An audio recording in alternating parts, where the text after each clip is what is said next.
I have to say I'm a little nervous. I talk a lot about the Highline, and I've given a lot of Highline talks, but this is actually the first time I've talked to a big group about meditation. And I guess I had a fantasy that if I meditated as long as I wouldn't get nervous, but I still sometimes get nervous. So what I thought I'd talk about is a little bit about my experiences of meditating at work, and then what happened when I got a lot of my coworkers to start meditating. So to go back, why I even wanted to learn to meditate. So I moved to New York in my 20s, and I guess like a lot of New Yorkers, I had a lot of anxiety. And I would come home from work exhausted, and I would get in bed and think, oh, I need to fall asleep, and then my mind would explode. And I wouldn't be able to fall asleep, and just worrying, thinking about what I should have differently, what's going to happen in the future. And so I just sort of thought meditation would help. And I tried a variety of different other things, drugs, drinking, self-help books, therapy, and some of them were actually pretty helpful, but some were not. But I still wasn't falling asleep. So I probably tried over a dozen different kinds of meditation. And some of them were really helpful, but I would always quit. I sort of dreaded doing it when it came to it at night. So as soon as the class was over or I stopped listening to the tape, I would stop meditating. And then about in 2008, I met a teacher, Michael Miller, who's here today. And he taught me something called Vedic meditation, which is a mantra-based technique. And for whatever reason, it clicked. And I kept doing it. And the instructions I was given was to do it once in the morning, and then once in the afternoon, sometimes before dinner. And so I think in most normal cities, people go home and they meditate before dinner at home. But I think in New York, it's a little different. If you're like me, you don't go, your oven is beautiful because it's never been used. And you don't go home until you go to bed. Maybe that's why I couldn't fall asleep, too. But so, I had to do it at work. And when I first started meditating, I was like a closet meditator, and literally in the storage closet across our hallway, we had I would get my chair and roll it across into the storage closet and tell people I had a conference call every day.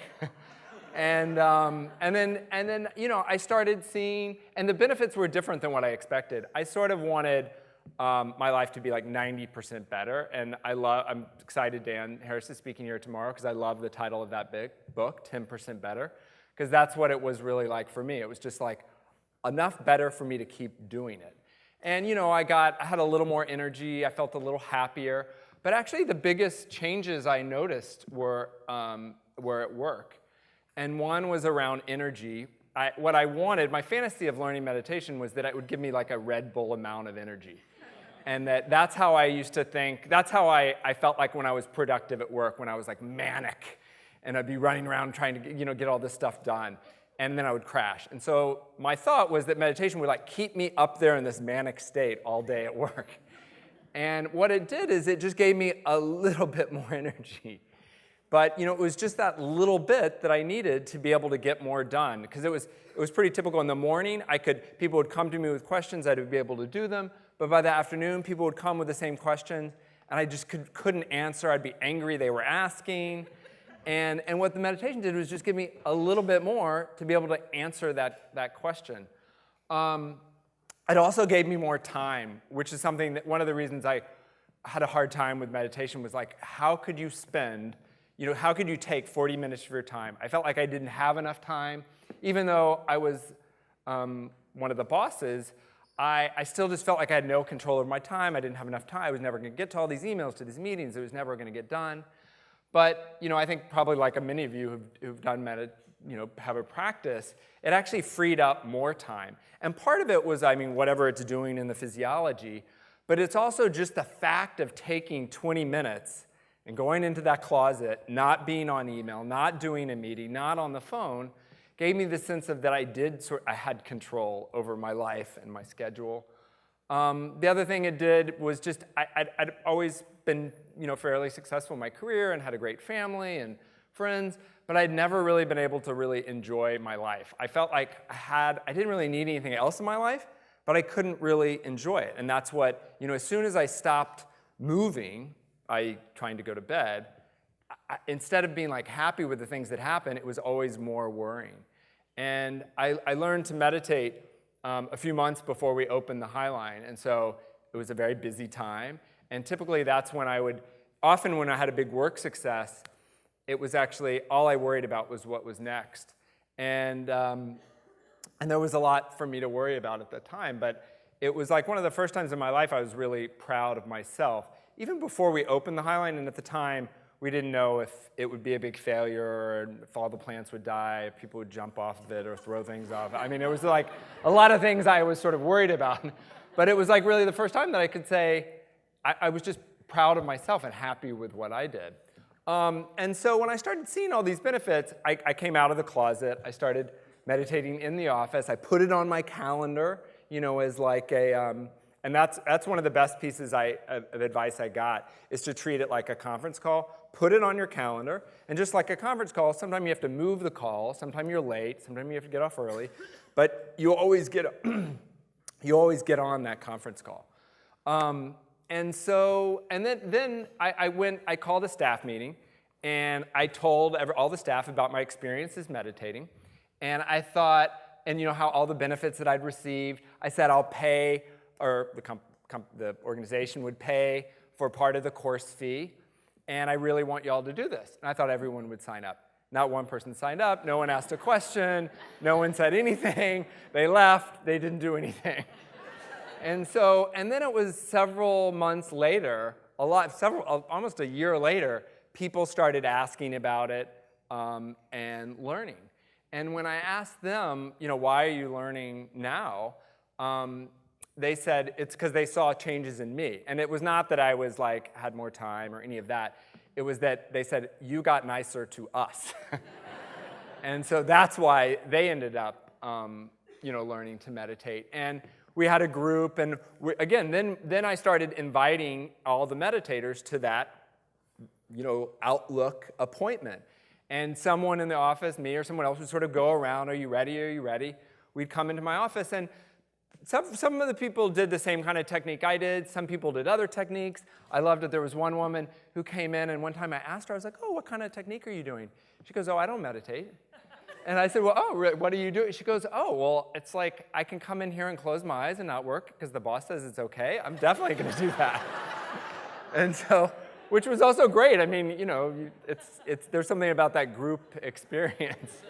And so, that's, and I think all these kind of benefits are maybe what you expect from meditation. And I highly, I'm sure a lot of people here are going to come and want to get their coworkers or their friends or their boss or their employees, to meditate, because you're going to get all these great benefits that I've definitely seen in myself and others. But what I wanted to talk about is sort of this unintended consequence that I never really thought about, and actually should maybe scare some of the bosses in here a little bit. So of those, about over 15 people learned at the Highline, and now there are only 2 of them that are still there, and I'm one of them. So, and I did not fire them. But what happened was, I think, where did they go? So a few had been there for 10 years, and they were ready to do something else. Some of them reached a point where in a small organization, there wasn't really anywhere else for them to go. Some of them went back to school because they realized they had another calling. A few of them went on to go start their own organizations or to join sort of new startups to sort of start the process again. And I think what happens is, meditators want to keep growing. So what does meditation do? It gives you, a little more energy, more access to your intuition. I always think meditation does not, sometimes I've heard people say, oh, I love all this energy coming into me, or, intuition coming into me. And the way I like to think about it is it was already there. It's just meditation sort of removes the gunk to make you more of who you are. And so I think when that happens, people want to do more. They have more capacity. And the other thing is they don't wait around. They don't wait to get fired. They don't wait for the job to get boring. They're proactive. They're not reactive. They're out there wanting change. And so I think as a boss, we might want our employees to meditate because we want to get more. I mean, one, you might want them to be happier, but everyone's always talking about more productive. They're going to get sick less. You're going to save money on healthcare costs. They're going to look better.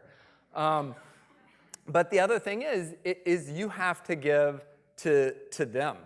Is that you're going to have to make sure they still have a place to grow, that they, have more and more opportunities to use what they're getting from meditation. So it's a little tricky, and I guess and I can tell you how this affected me in this way. I always thought meditation. I remember going to Michael several times, is saying, I always thought meditation would just make me like the Dalai Lama, that I would be happy in any situation. I'd never get irritated. I'd be accepting of all my friends and family. And, but often that wasn't the case. I found myself in some ways less patient.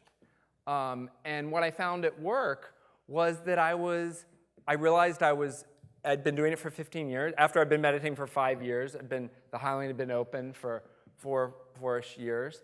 And I was bored, and I was just getting antsy. I was unhappy with my job. And what I realized was I wasn't growing anymore. And that was like a good signal to get that I was feeling something was off. And so I left the Highline, and I actually decided I went to India for 3 months to learn to teach meditation, and came back and started teaching, and then it ended up the person that was hired to replace me didn't work out, so I came back as an interim basis. And what I started realizing was the job had completely changed, or maybe in some ways, with that time off, my outlook around the job completely changed. And I realized it was a new job for me, that there was sort of new things for me to do. So that's why I'm actually back at the Highline. But I thought that was sort of an interesting. I was just looking back on that because someone asked me, why are there no meditators left at the Highline? And so now it's inspired me to go back and teach a new wave of people at the office. But also, it made me be aware is all those people that are going to learn to meditate, I'm going to have to make sure that if we want them to stay, that they're going to have room to grow. So thank you all.